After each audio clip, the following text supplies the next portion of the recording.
Dodge City and in the territory on west, there's just one way to handle the killers and the spoilers. And that's with a U.S. Marshal and the smell of Gunsmoke.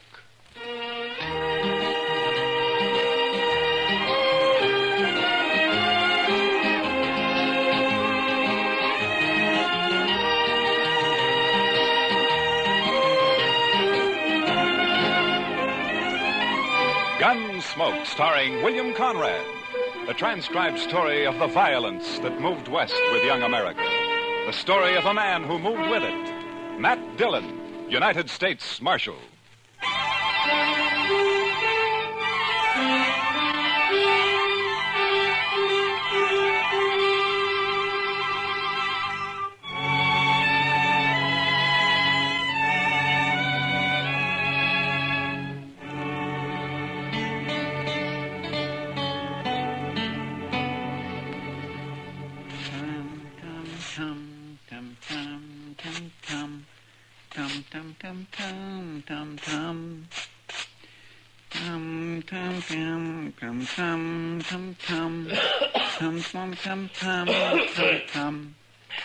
Chester, do you have to do that? You're just stirring up a lot of dust. Well, cleanliness is next to godliness, Mr. Dillon. Yeah, I know, Chester, but all you're doing is getting it off the floor into the air. Man can hardly breathe in here. All right, Mr. Dillon.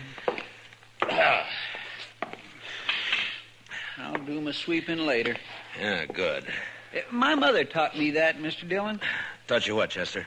That cleanliness is next to godliness. She was a fine woman, too. Oh, look, Chester, it's a good saying, and it's probably true, and I got nothing against your mother, except that she also should have taught you how to sweep. Well, maybe she just didn't have the time, Mr. Dillon. You see, there was an awful lot of us, and what with chores and... Oh, hello, Doc. Come on, I'll buy you a drink. What? Doc said he'd buy you a drink, Mr. Dillon. He really said that? You coming? Doc, you got to quit throwing your money around the way you do. Maybe you don't need a drink. No, wait a minute, Doc. I'm with you. I'll tell you all about it when I get back, Chester. I'd be mighty interested, Mr. Dillon.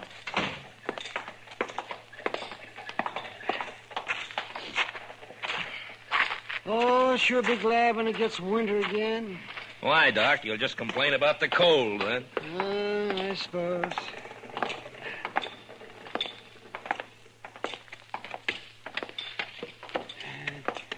You go sit with Kitty, Matt. I'll bring a bottle of Irish over. Okay, Doc.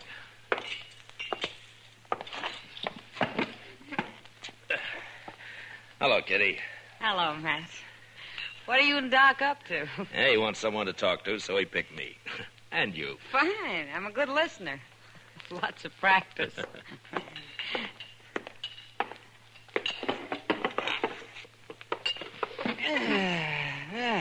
Nice. You like Jameson's, don't you, Kitty? Sure, Doc. What are we celebrating?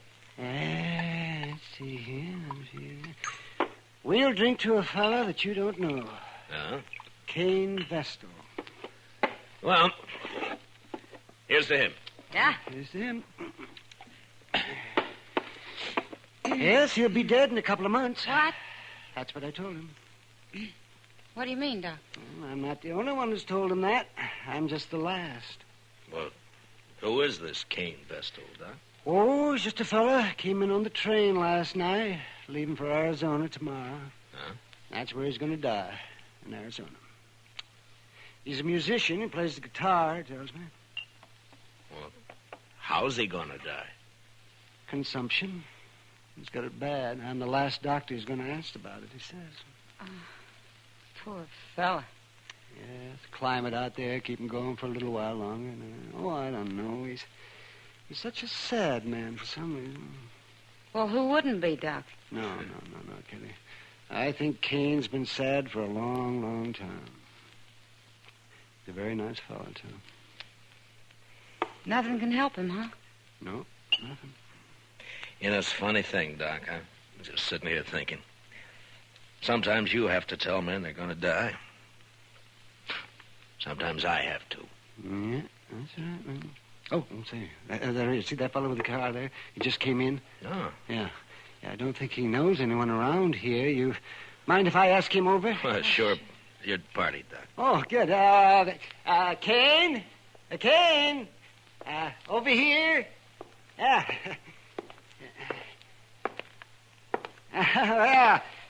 Sit down. Sit down. Cain, this is Kitty. Hello, Miss Cain. Kitty. This is Marshal Dillon. Hello, Marshal. Pleasure to meet you.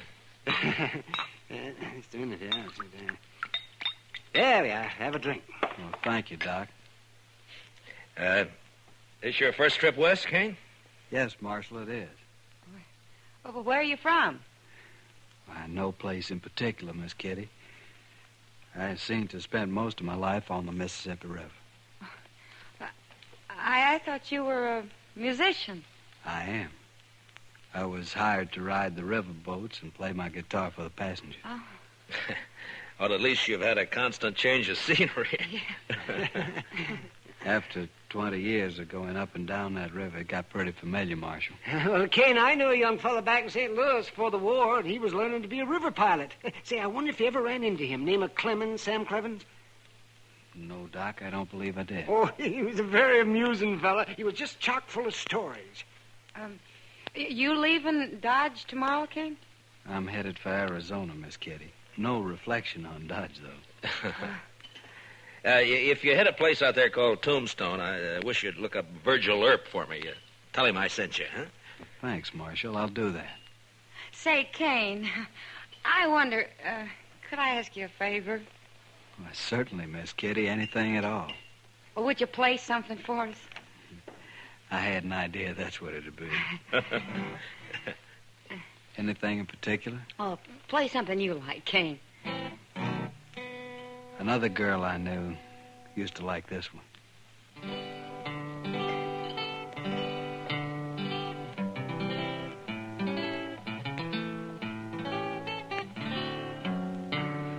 Nice.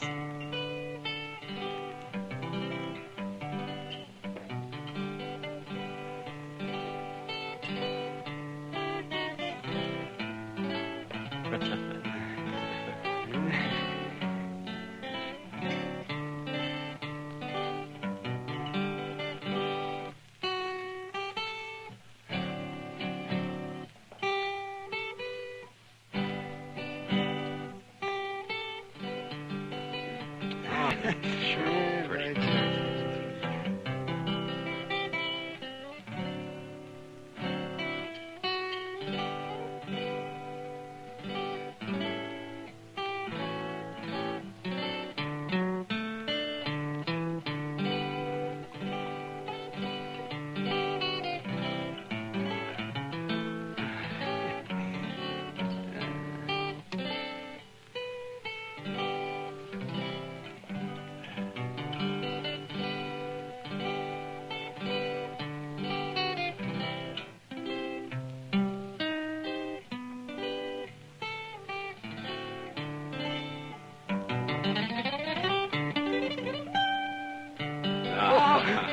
Say, fine, that Cain, was just a fine. That was Thank you, Miss Kitty. I wish you were going to stay here a while. Maybe you could teach me to play like that, huh? It'd be a pleasure, Miss Kitty. But I'm afraid I won't be around for long.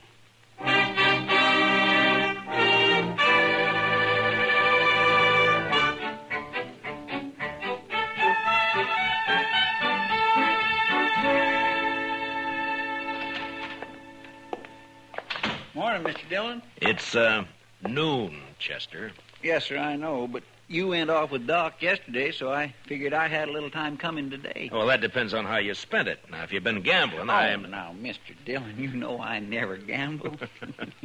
No, sirree. I was out helping a fellow learn to shoot a 6-gun, that's all. Now? You mean there's a man in Dodge who doesn't know how? This fellow don't. Never had one in his hand before. He's a musician. What? Plays the guitar, he told me. You mean Cain? Cain Vestal? Yes, sir, that's his name. Nice a fellow as you'd ever want to meet. Yeah. But he was supposed to leave on the stage this morning. And what's he done with his 6-gun anyway? Well, I don't know, Mr. Dillon. He just come by here early this morning and asked me if I'd teach him. Now, where'd he get the gun?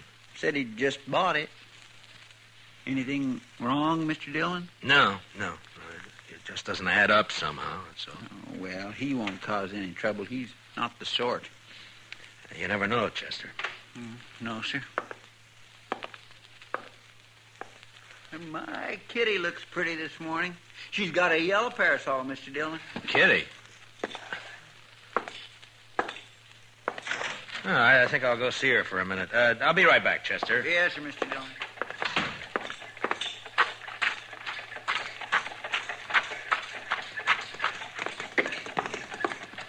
Kitty? Hello, Matt. Kitty, I'd like to talk to you for a minute. Oh, sure. What is it? I'm curious about something, Kitty. Maybe you can help me. Maybe. How long was Cain Vessel with you yesterday? Cain. Oh, well, he didn't leave till evening. Why? Well, he didn't go out on the stage this morning, and he's bought himself a 6-gun. You any idea why? A gun? Huh? Doesn't sound like Cain. Anything happened yesterday, Kitty, or did he tell you anything? Oh, yeah. There was one thing, Matt. Joel Adams and a couple of his men came in. Yeah? Cain got pretty upset when he saw him had a bad coughing spell. Oh? Later, he asked a lot of questions about Adams. Well, what'd you tell him? Just that Adams is a big landowner around here, that nobody who isn't working for him likes him very much. That's all I know, anyway. Yeah. They didn't talk, Adams and Cain. No. I don't think they even know each other. Well, anyway, he sure isn't the sort to be packing a gun. Well, you'll just get into trouble, Matt. Yeah. Where's he staying, did he say? Dodge House, I think. Yeah. Thanks, Kitty. I'll see you later.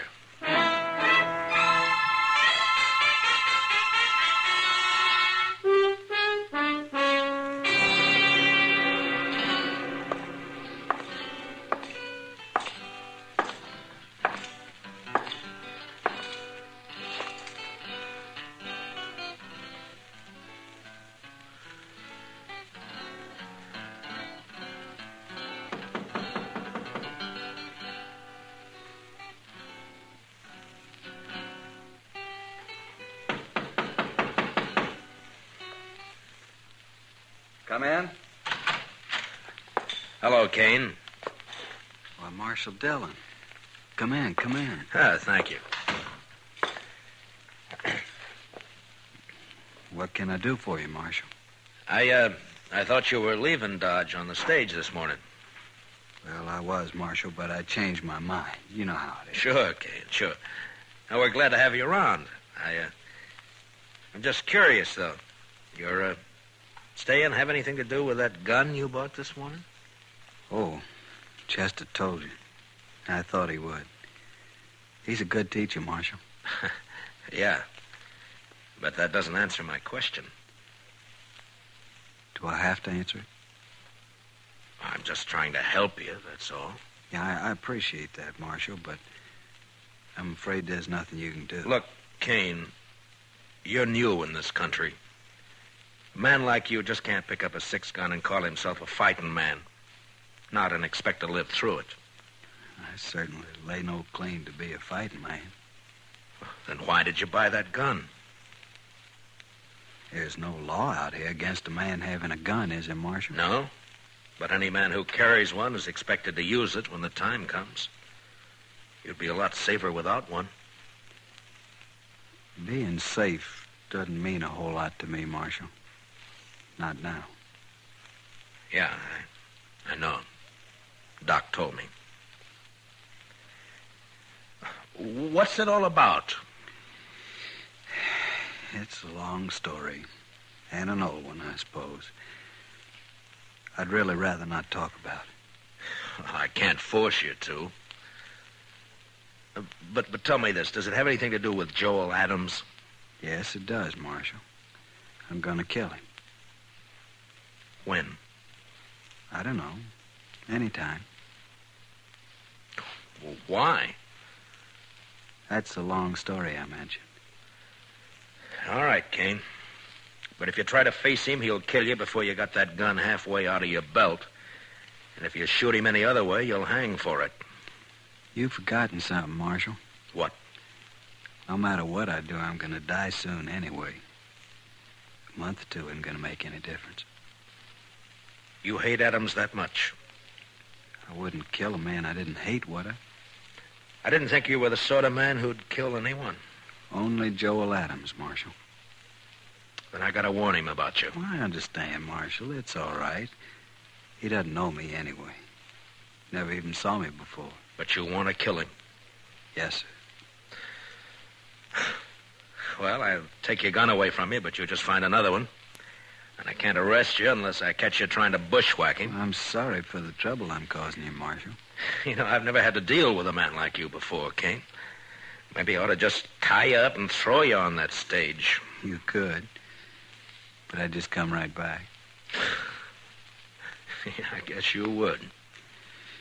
I'm sorry this has to happen here in Dodge, Marshal. Then why don't you leave? I guess I hate Joel Adams too much. All right, Cain, I'm through trying to convince you. So long. Goodbye, Marshal.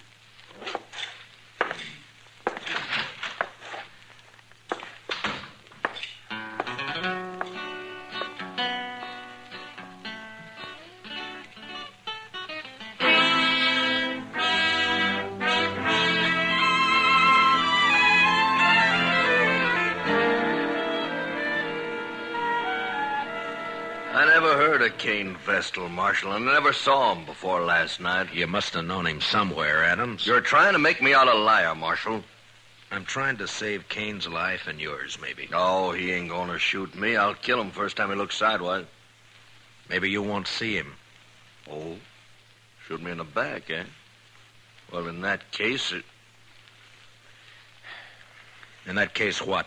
why, nothing, Dillon, nothing. Forget it. If Cain's shot in the back, you'll be the first man I take in, Adams. I don't even know him. Why should I shoot him? I'm only warning you. Well, just leave me be, Marshal. I can take care of myself. See that you do, Adams, and only yourself. Why, sure, Marshal. Only I don't much like the idea of some stranger gunning for me. Makes me sort of uneasy. There must be some reason for it. Don't start it again, Marshal. Ain't no reason. I know you've led a blameless life. You never hurt anyone. I've did you, told Adams? you twice There are now, men Dillon. around here who'd shoot you on sight if they thought they could get by with it. I don't think you were ever any good, Adams, so don't tell me Cain's got no reason. I don't You're believe it. pushing me now, I'm tired of Marshal. your talk, that's all. Maybe it's true you don't know him, but he sure knows something about you. Well, then he'll wish you didn't. That's all I got to say. Well, just keep out of his way. Give it a little time, and maybe there won't be any killing at all. Why, sure.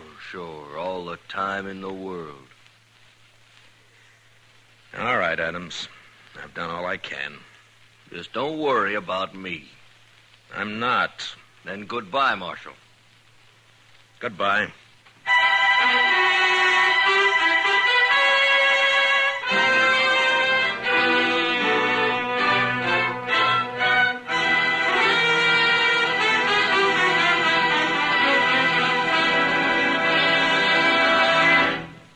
We will return for the second act of Gunsmoke in just a moment. But first, back tomorrow night. Pull up your chair, or better still, roll back your rug. It's the Vaughn Monroe Show returning to the Star's Address. Listen for Vaughn, the Moon Maids, the Moon Men, in their wonderful way with popular music and songs. Once again at their old familiar Saturday night time on CBS Radio. Remember, they're coming back tomorrow night. You and the whole family are invited to this season's scintillating premiere of the Vaughn Monroe Show on most of these same stations. Now, the second act of Gunsmoke.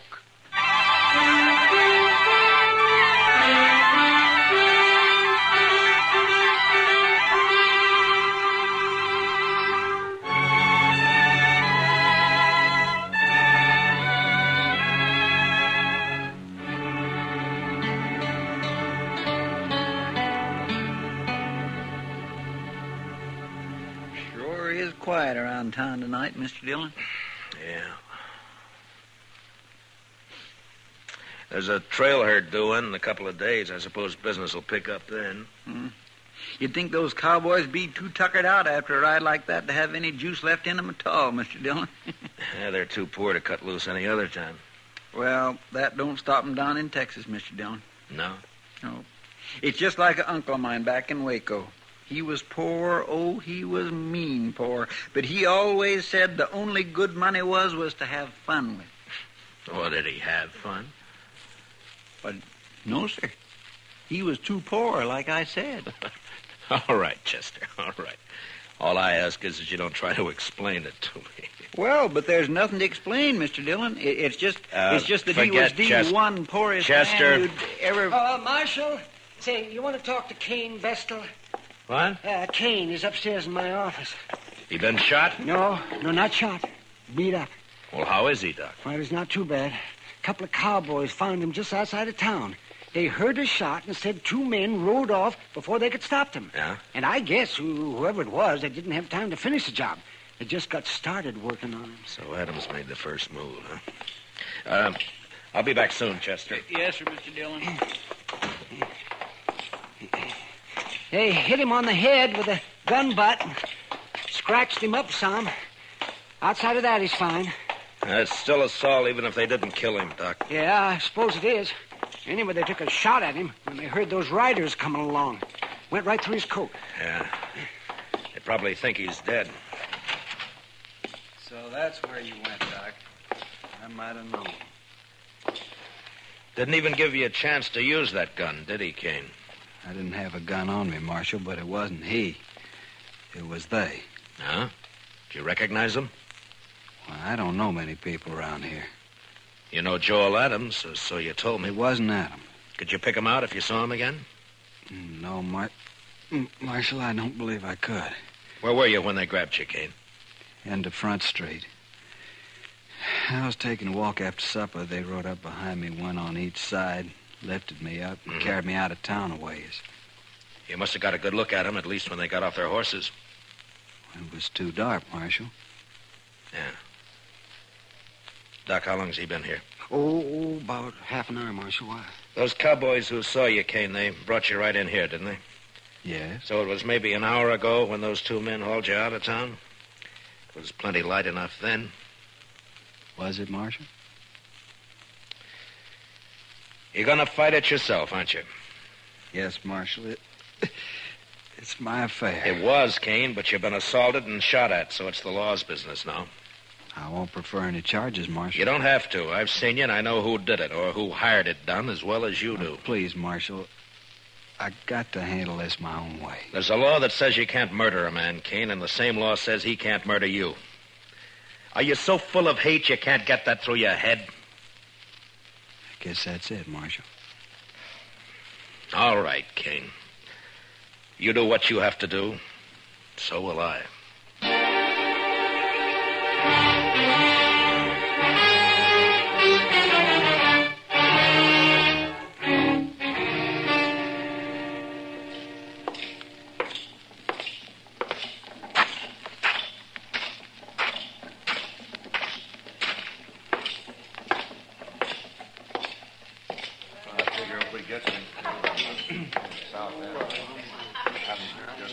Hello, Adams.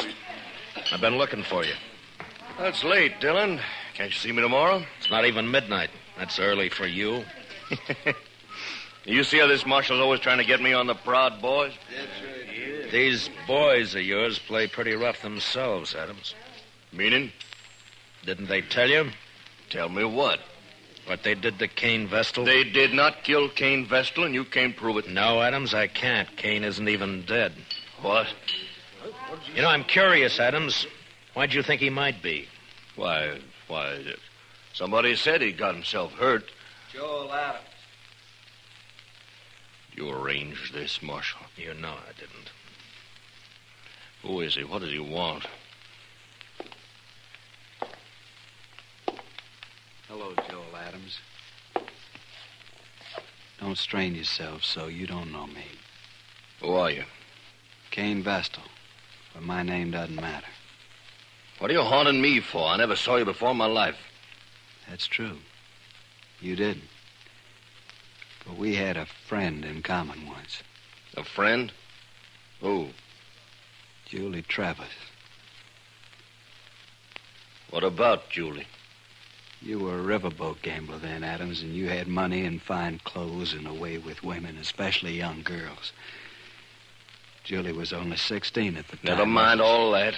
So she went away with you to be married, you told her. Oh. I think I guessed the rest.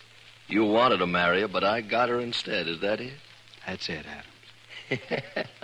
That's exactly it. Oh, now I thought you really had something on your mind, Vestal. Well, all right, why don't you get out of here and quit bothering people while you can still walk? Julie killed herself, Adam. She committed suicide.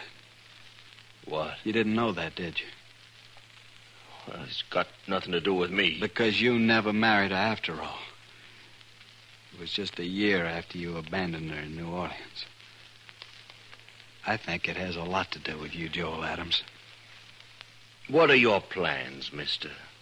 I see you got a gun in your belt. Gonna kill you. Oh, so? When? Now. Right now. All right, Vestal, draw. Leave the gun where it is, Cain. One thing I always promised myself, Adams. Someday I'd spit in your face. Why, you...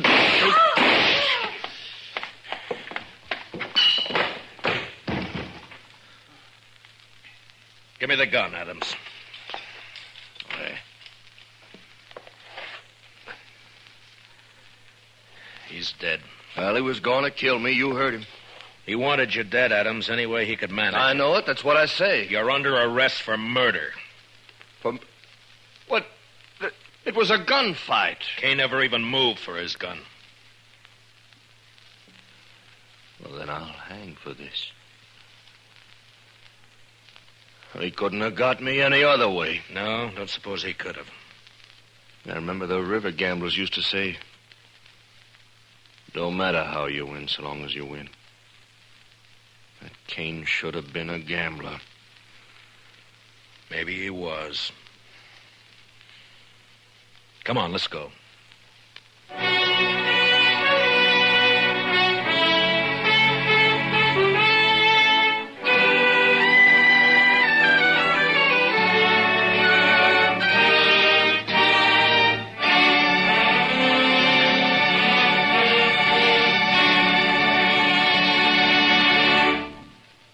Gunsmoke, transcribed under the direction of Norman Macdonald, stars William Conrad as Matt Dillon, U.S. Marshal.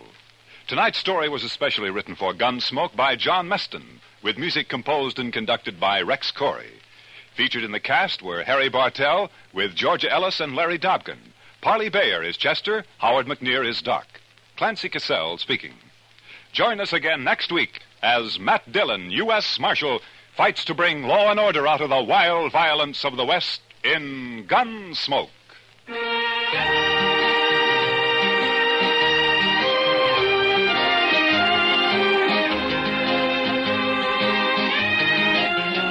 Both back this Sunday night. Edgar Bergen and Company and Eve Arden is our Miss Brooks. Yes, it's the Bergen and McCarthy Show with Mortimer Snerd, Podine Puffington, Effie Clinker, Ray Noble's Orchestra, and guest stars. Back Sunday nights at the Star's Address starting this weekend. Returning the same night is our Miss Brooks, starring Eve Arden as an English teacher ever seeking her special degree in romance.